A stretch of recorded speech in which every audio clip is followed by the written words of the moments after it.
Good afternoon, welcome to the introduction to the new medical units for Ifor Williams trailers. Now, before entering the previous door we just come through, we need to make sure this needs to be open before entering round the front, through the back, and unlocking the door from the inside. Is there a lock on that T-handle that you have to undo first? There is.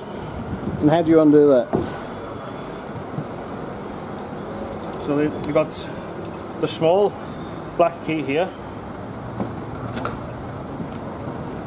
So just lost that into position.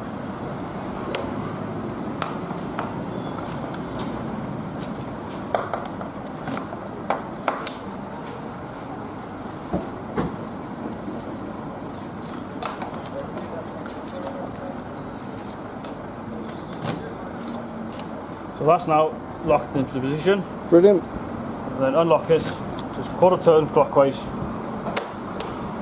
and locks into position. Lovely. With the steps.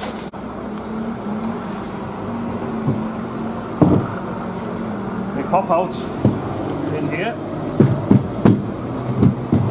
And self-adjusting here to compare with the right height. Once they're both lined up, just push them in.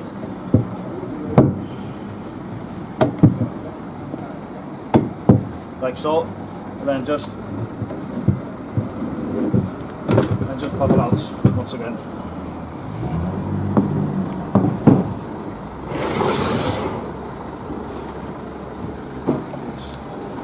There's two poppers in there to put it back into position. Standard ramps for when the steps are not in use.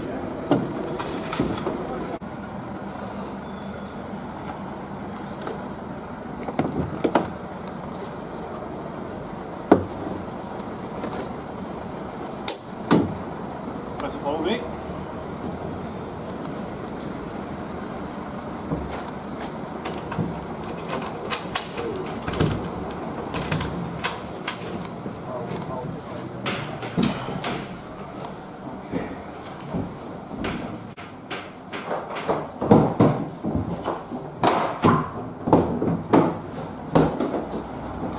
Okay.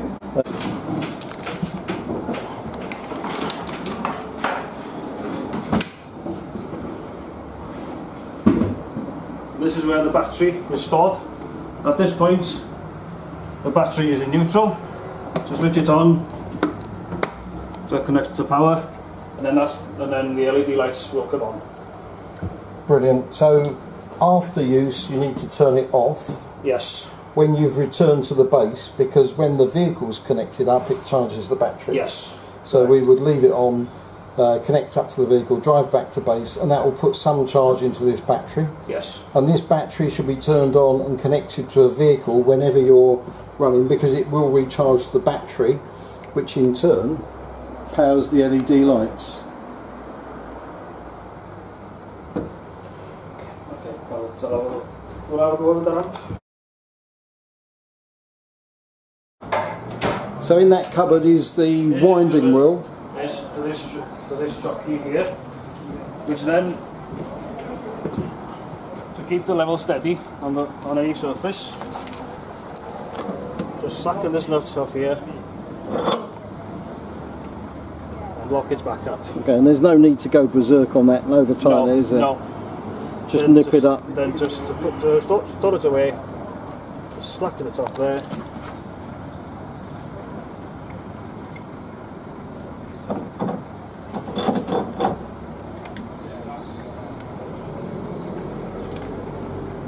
And again, not go over the top with tightening. So there's one of those each side on the rear. Each side on the rear.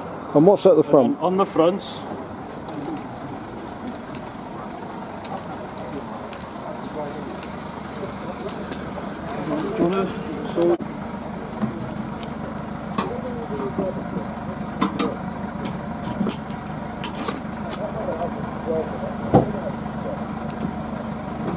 to slacken this off, you need to take it down in a clockwise position.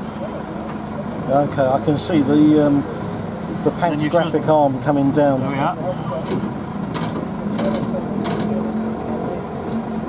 And again, you don't need to lift it off the ground, do you? You just need to steady it by making sure it's got some sort of contact. And you keep going until the plate is perfectly lined. Yep, lovely. On this side. And then again, there's an identical one the other side. Let's go on the other side, on the front of the trailer. Okay, so to summarise, you've got two pantographic wind down ones at the front, and the back just literally drop down when you take the pressure off the locking collar. Correct. Right. So to unwind it back to its position, you just turn it back into an anti-clockwise position. And you can visually check it's going back up by looking at the leg. Yeah. And it's important to make sure it's gone right up to the top. It has. So we keep going anti-clockwise. Yeah. It takes a lot of winds, but it's not very hard, is it? No.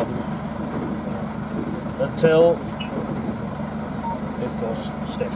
Okay, so you can feel the resistance and you know it's in the up position. And it's important to feel that resistance to make sure it locks up as you move it. That's it, yeah.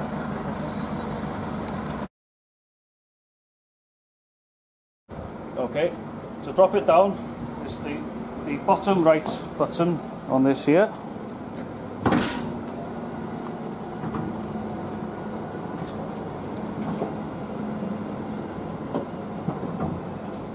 Once that has come out, lift on here, there. Lift this ramp here and just leave it to rest there. Lift these up, and then these will lock into position, just so. The same scoop corner. Yep, brilliant. So you don't need to twist them or anything. Twist them, just bring it off. Just give them a jiggle and they drop in. To drop it down, press the bottom right corner again. Okay, and obviously making sure that people's toes are not underneath the ramp. Okay.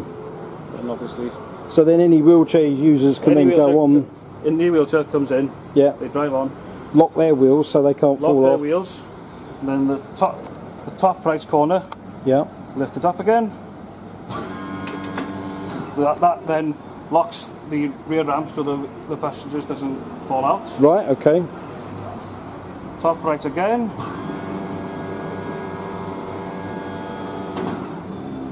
And then and will that safely lift the wheelchair user and an accompanying adult, or is it just best for one person? Best for one person. Best for one person only. Okay, yes. Thank you. And then for down again, obviously when the passenger has finished the vaccine, they come out again. Yep. Bottom right corner down.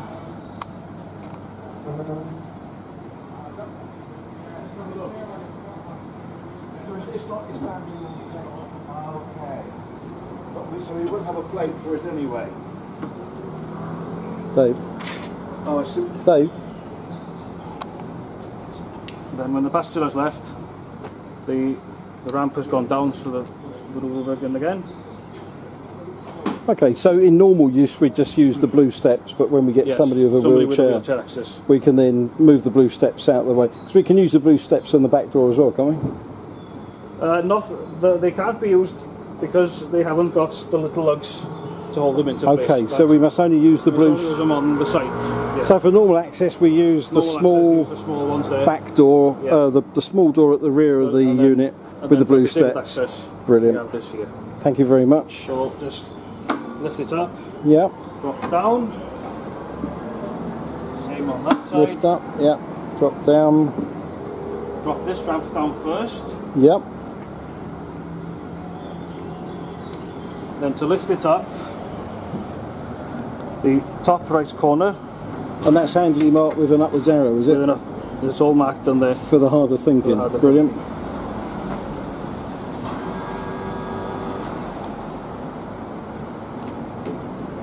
Then lift this on here. Yep, lovely. It's very important for this to be fairly parallel to run with the aluminium rails here. Right. So I'll just drop that down. And then just put it back in, top left button. So it's important to line these rollers. It's important to line these rollers into these aluminium rail here. Yeah. Okay. And for this to be roughly level with Right. this rail Gotcha. here. Okay. Great. Thank you.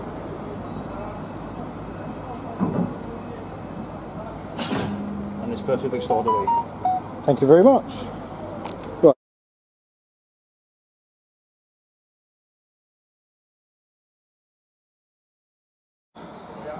Should for any reason one of the wheels is to go flat, you need this special black key here. That's the one with the square, The one with the square hole, yeah. square hole on it. That's to quarter turn.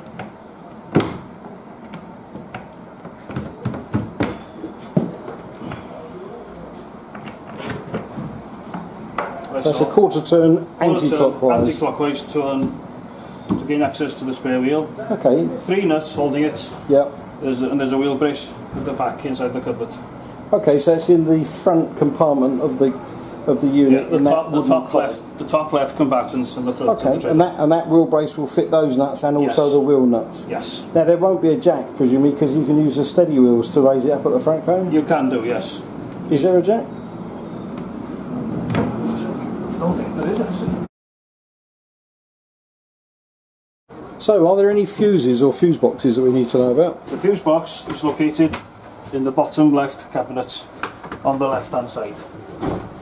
Okay, and it's just a standard household consumer It unit is, yes. with MCBs that you can just flip Yes. back on if they pop out. That's right.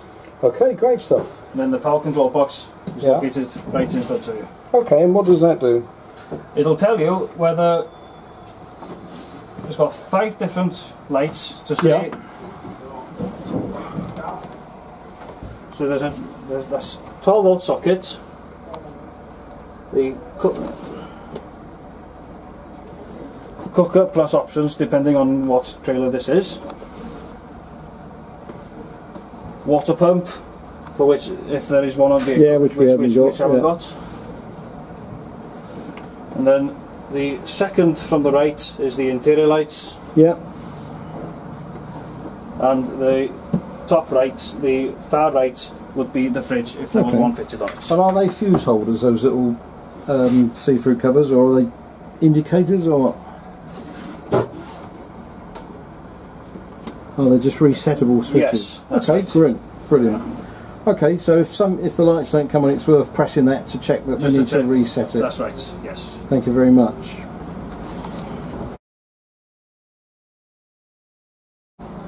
So this is the vehicle height and width. It is 3.02 metres tall and 2.33 metres wide. Drivers need to remember those figures. We'll put a label on the tow bar so that when you unhitch and hitch up it reminds you. But any bridges under 3.02 metres are a no-no. I'd suggest probably anything under 3.2 metres is a no-no. So this is the shore power lead. What do we do with that? With this one, now this is your 25 metre long extension cable. Yeah. This end goes into the trailer on the far left hand side. Okay, let's go and look at that, shall we?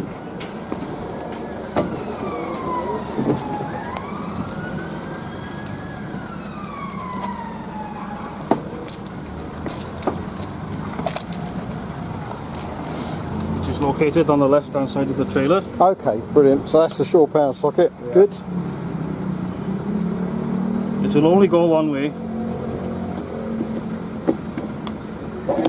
And let's connect it. Okay, and then the other end is a 3-pin plug. The other end is a 3-pin male plug. Oh right, yep, a commando plug, yeah. And the plug. And then to wire it up from the mains building, you have a female pin in there which connects to a normal standard UK 3-pin plug. Okay, so we can plug the 3-pin plug either into a building and bring the lead Yes. out, or we could plug the commando socket there into one of our generators. Yes. As long as it's with a with a 230 female volt. plug, Yeah. similar to that. Or indeed we can plug the 3-pin plug top into the rear of CSV2 and it will automatically be powered from the sockets in CSV2. However, if you're going to leave it plugged in for hours, you need to run the engine on CSV2 probably once an hour for a quarter of an hour just to charge the battery in CSV2, or just leave it running all the time.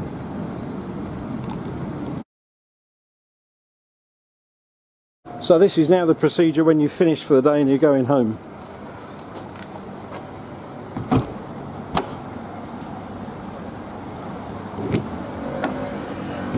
Okay, so it's just a quarter turn anti-clockwise to lock, yeah? That's the key. Okay, brilliant.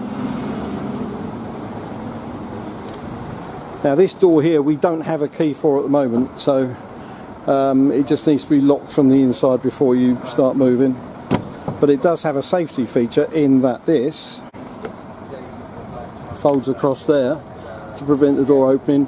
When you fold it in, lock the key on there, which is one of the smaller keys, to prevent people undoing it when you're stationary at traffic signals, for instance. Okay, and that's now locked in position, which holds both the arm helping bar, whatever you want to call it. What's the word for that? Banister. It's a banister, I suppose, isn't it? Yeah. Okay, that locks the banister in position and also keeps the door from inadvertently opening. Then you need to fold up your footstep, which just slams into position. Then we come to the front door. So we now need to go in and make sure that door's locked on the inside.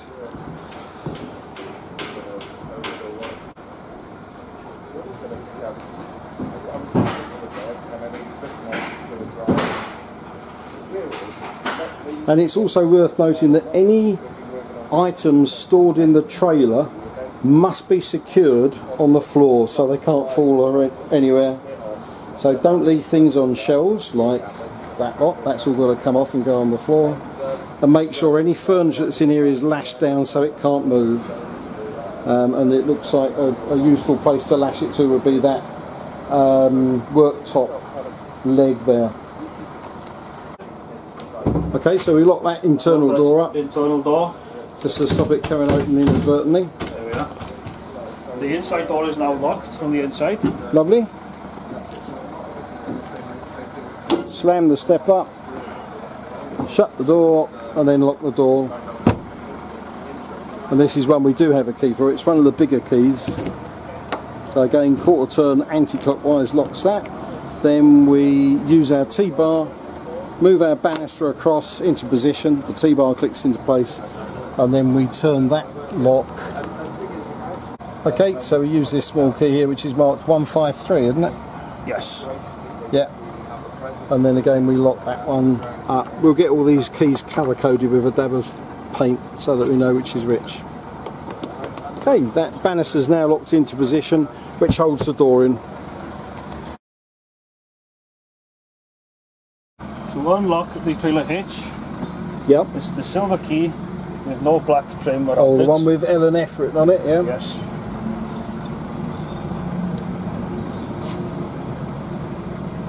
And that will unlock the hitch. Okay. Best advisable to keep it locked at all times, especially when towing with a vehicle, so that nobody will manage to unhitch. Great, okay. And we also must attach the anti-snake, the red breakaway cable, and that will usually go around the tow ball. Yeah. And back onto itself to form a loop. To form a loop. Or you could just put it onto itself, couldn't you? Just like if you haven't got a loop. Yes. Oh, so there is oh good, yeah, there's an attachment point there. Okay, great stuff. And in the event of the tow ball coming unhitched, that will automatically apply the brakes and brake the trailer. Brake the trailer, which leaves the trailer in ignition. And I presume that's a handbrake there, is it? It is, yes. Okay, and do you need to, how does that operate? So it's shock absorber operated, always under load. Just bring this down. So that enables you to move it when it's in the down position.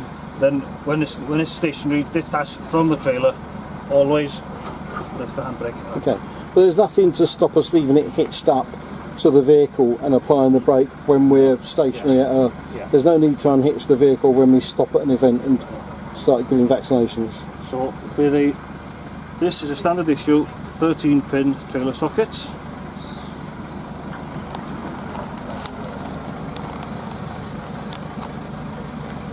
Okay.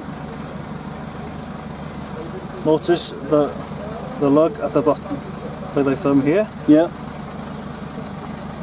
Line it up on there. Yeah. Quarter turn and locked into position. Okay. For the purposes of this, we've taken the adapter off the Mercedes-Benz CSV2. The adapter changes it from 13 pin to 7 pin to suit our generator trailers.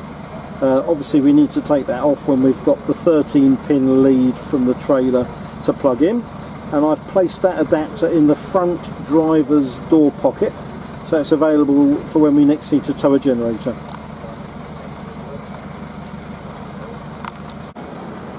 The last thing to do before moving off is always check all your doors are secure, check all the jacks, the 4 jacks are in the up position, then go through your locking procedure of locking on the tow bar, connecting the electrics, connecting the anti-dehitching red cable, and taking your handbrake off down into the vertical position, sorry, into the horizontal position, and making sure that after it's hitched up that